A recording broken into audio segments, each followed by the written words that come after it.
So from high school, namili ka ba ng college na papasukan mo, university? Kasi syempre, isa sa mga top players ng BEDA, you'll be one of the yung considered top players shooting guard. Dapat San Beda din siya. Oo. Well, nandun na-recruit naman ng San Beda, Ateneo, Lasal, syempre, FEU, ganyan.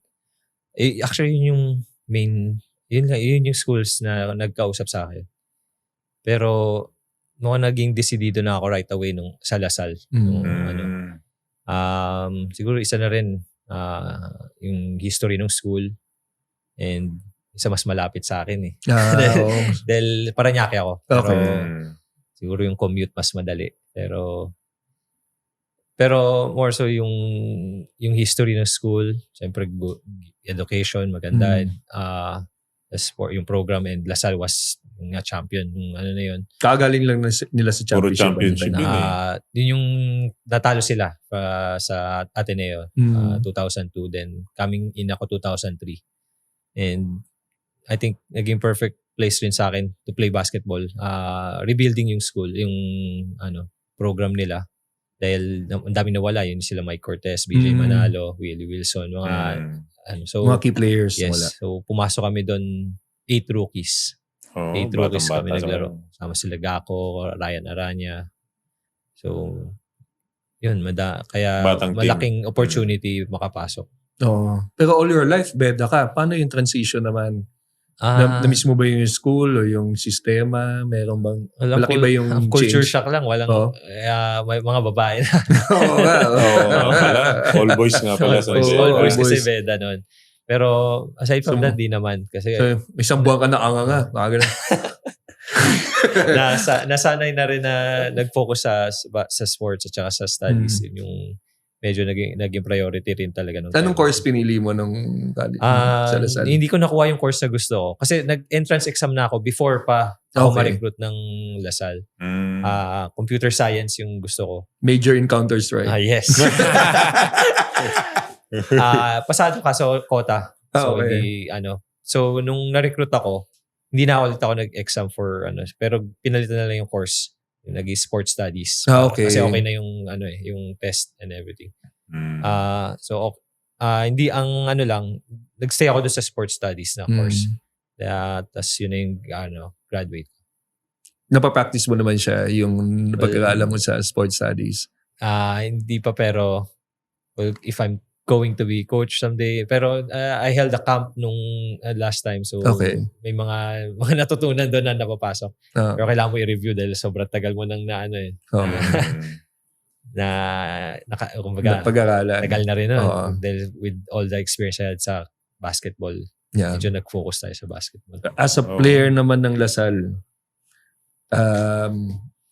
mga key moments mo during the Lasal years. Siguro kung may top 5 ka, maganda.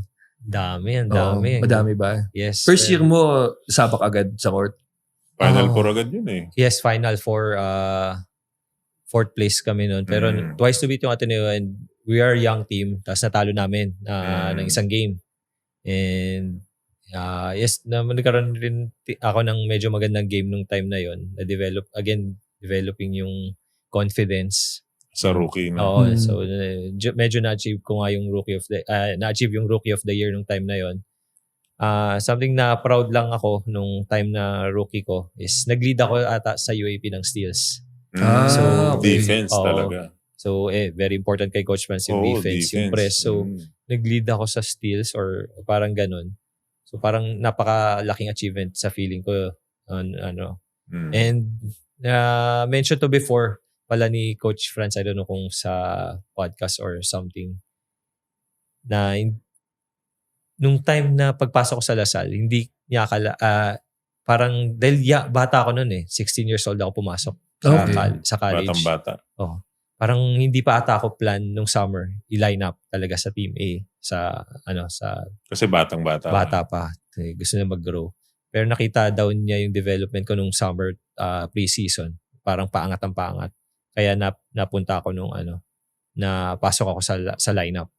Kasi na-achieve pa yung Rookie of the Year. So isa yun sa mga moments na syempre nag-ano sa akin, bibigay kumpiyansa. Yung ganun. And 2004, yung championship namin against FEU. Nagkaroon ng winning shot trend nung time na yon. Napaka-humble. Nakachamba. Basta kwento mo lang. Pero, game, kaya fresh, ano sa akin yung moment na yun dahil game 1, game 2, parang 0 points talaga ako. Okay. Pinagalitan ako ni Coach Vance sa harap ng team na parang ano bang ginagawa ko, bakit parang wala akong ginagawa sa court. I don't know rin. Nung sarili ko parang bakit nga ganun laro ko. Parang very tentative, mga ganyan.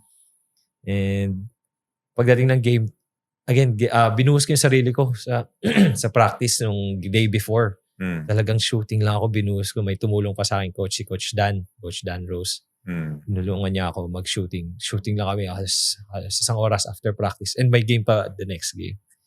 Tapos game 3 happens. Shoot ako nung 4 na 3 points kasama yung winning shot pa.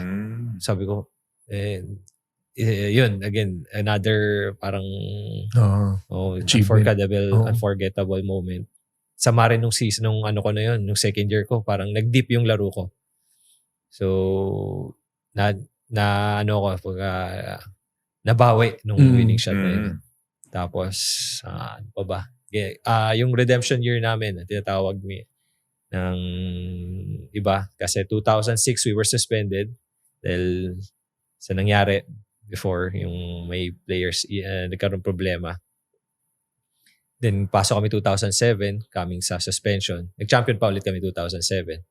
Then, naangat ko pa yung level ng laro ko. Doon nata ako na napansin na rin talaga na kaya maglaro professionally. Ano pala buhay ng player during suspension? Anong ginawa ninyo? Ibang liga. More on ibang liga. Pero nung time na yun may PBL. Di kami pinagbawalan kami yung players na pwede maglaro ng PBL. Kasi magkakaroon, ano daw yung remaining years namin.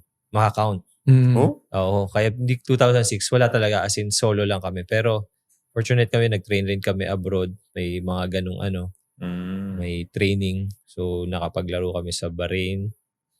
Pero, ang maganda nun, coming in sa 2006 na yun, dahil puro training lang, ganyan, na-champion namin yung mga pre-season leagues. So, parang na-develop na nga rin kami. And nabuo kami as a unit. Di kami ganun kalakasan na lineup kumpara sa iba.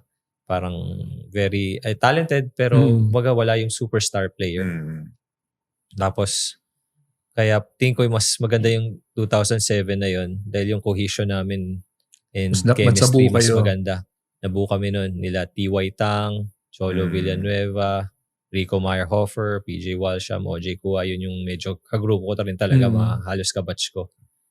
So yung grupo namin na yun, medyo dikit talaga, tapos sinamahan kami ng medyo mga bata-bata, mga kakapasok lang. And nadala namin yung group na yun.